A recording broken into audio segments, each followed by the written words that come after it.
I am Will Scott. Welcome into NBA Now by Chat Sports. We got some trade rumors involving both the Boston Celtics and Golden State Warriors to get into on today's show. And it, of course, is trade season. The trade deadline coming up in just a few weeks.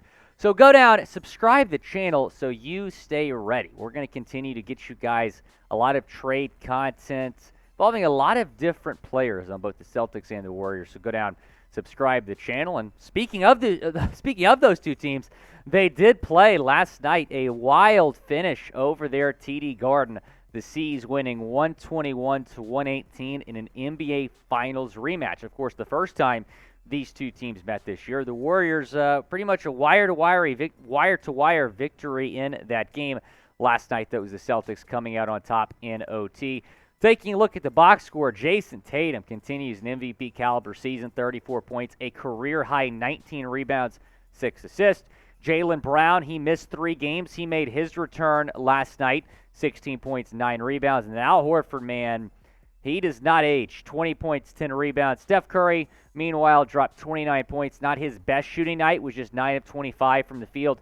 Klay Thompson, 24 points, made 4 3-pointers. And then Jordan Poole, 24 points, 6 rebounds, 4 assists. And the Warriors went 11 in the third quarter. I think a lot of Boston fans were like, man, here we go again. The Warriors obviously beat the Celtics in the NBA Finals, beat them earlier this year, and the Warriors were up big last night, even though they have been kind of struggling, and the Celtics have been the hottest team in the league, but Boston came back down from 11 points in the NBA Finals rematch to win their 8th straight game, and they're kind of pulling ahead here in the East. That game against the Nets a few games back really changed the complexion of the East. The Nets were within 2.5 games of the Celtics. Now the Celtics have a 4.5 game lead in the East. The Milwaukee Bucks 29-16. The 76ers also 29-16. Give Philly some props, man. They're playing really, really good basketball. The Nets have dropped a few. They're 27-17. The Cavs, the 5 seed. Meanwhile, the Miami Heat, the New York Knicks are right now 6-7. Both kind of fighting to avoid a play-in spot. The Hawks, the Indiana Pacers, and the Bulls round out the top 10. Of course, the top 10 are the play-in teams included there. Taking a look at the West, the Warriors right now in a play-in spot as the 9 seed. A win would have catapulted them all the way to the 6 seed. So that's a significant difference, obviously. You got Denver. They've won a lot in a row. I think they've won 8 in a row. The Grizzlies have won 11 in a row. The Kings have won 5 in a row. The Pels have dropped a few, I think 3 in a row. The Mavericks, big game tonight against Miami. They're 24-22. Meanwhile, the Jazz, T-Wolves, Clippers, and Thunder round out the top 10 over there. So now let's get into some Celtics and Warriors trade rumors. There was a report a few days back from Mass Live linking Payton Pritchard to the Golden State Warriors, and Pritchard has been in some trade rumors as of late because he just has not had a huge role on this team. Mass Live is saying that he is getting interest from the Warriors. Here's what Brian T. Robb from Mass Live had to say. Payton Pritchard's lack of consistent playing time in the Celtics rotation has unsurprisingly led to a number of playoff teams inquiring about the availability of the reserve guard, including the defending champion, Golden State Warriors, league sources tell Mass Live. There are many parts of Pritchard's game that make him appealing to teams like the Warriors and other potential suitors. He is a 4.1% career three-point shooter and is on a very team-friendly rookie deal through the 2023-2024 season, earning just $2.2 million this year and $4 million in 2023-2024. Before we get into more from what Mass Live had to say about Payton Pritchard trade rumors, I want to tell you about our friends over at Rocket Money because they're going to help you cancel unnecessary subscriptions. It's why I love using Rocket Money, formerly known as Truebill. They're going to show all your subscriptions in one place and then cancel for you whatever you don't still want. You may even find out you had a subscription you didn't even know you were paying for. That happened with me fairly recently. You also may find out you've been double charged for subscription. To cancel one, all you got to do is press cancel. Rocket Money takes care of the rest.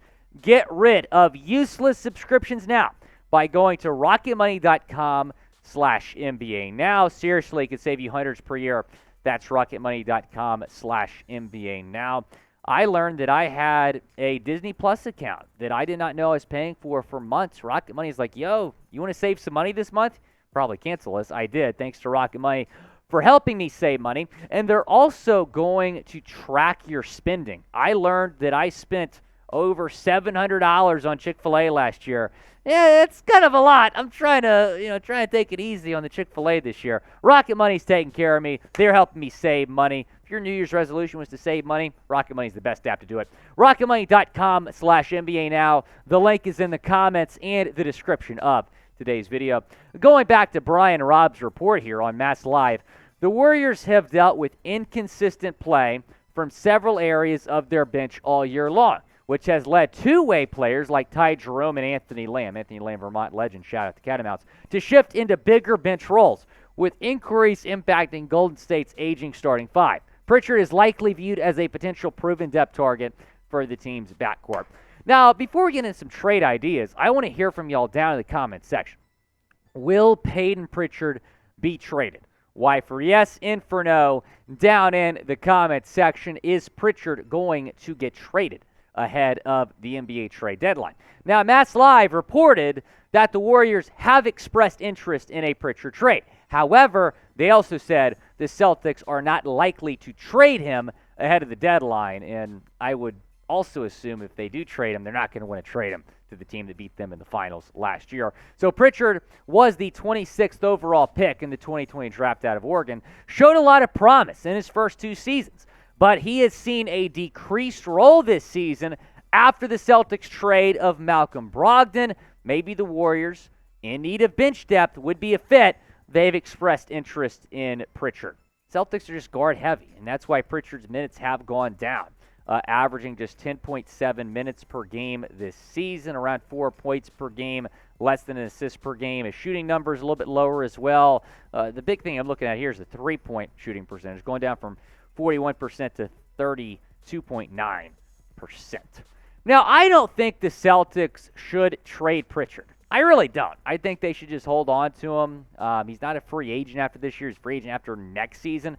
So I think the Celtics should hold on to him. Depth is never a bad thing. What if they trade him and one of their guards gets hurt? Well, then the Celtics are in a little bit of a predicament. So I don't think the Celtics should trade Pritchard, but if they do, Golden State is a solid fit. Now, I don't know how realistic it is for the Celtics and the Warriors to make a deal, but still, I think Golden State could really use Payton Pritchard. Let's take a look now at some Payton Pritchard trade ideas. Some deals that might make sense for both the C's and the Warriors, and we begin with this one. Now, the Celtics could really use some depth at the center position. Luke Cornett's kind of their backup center right now.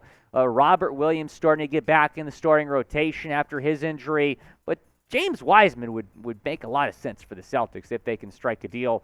And then the Warriors would be getting Payton Pritchard in a 2024 first-round pick. Now, this trade could be the rare win.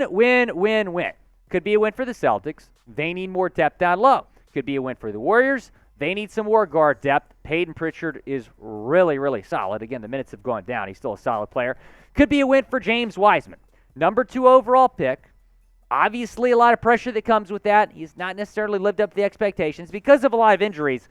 I think he could use a fresh start. Boston is a great place for a fresh start. And then it could be a win for Payton Pritchard. He's not really involved right now on the Celtics team. He could go to Golden State, be the backup point guard to Steph Curry. That's a heck of an opportunity for Payton Pritchard. Let's go to our second trade idea. Now, Jonathan Kuminga has been somebody else on Golden State that has been in some trade rumors. So the Celtics could get him.